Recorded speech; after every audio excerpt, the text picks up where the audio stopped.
Welcome to Eggoland, the map of the mind. Here we're looking at the mind, and all those little elements are the egos or elements of the mind. This is something that happened to somebody who came to see me. They told me that their vital energy, that joy of living, had worn out quite a lot, and that they had a feeling of unease, unhappiness, not feeling well. It goes all the way from terror to just feeling awful. And here we are, all the capability of love and admiration had gone, and instead we had jealousy, hate, and envy, and those were governing their mind.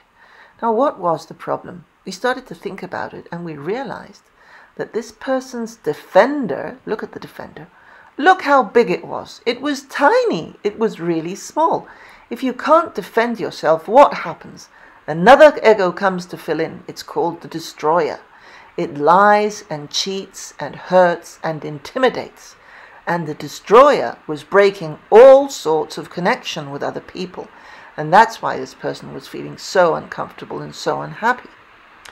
As we started growing this defender and learning how to say no, set healthy boundaries, etc., the destroyer didn't have to be so big, so it retired.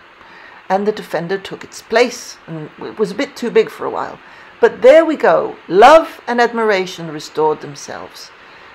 Energy came back because, destroyers are very expensive. They cost you a lot of vital energy. And ill-being turned into well-being again. And this is the way we work with Eggomotion. You can actually see what's going on in your mind and decide for yourself.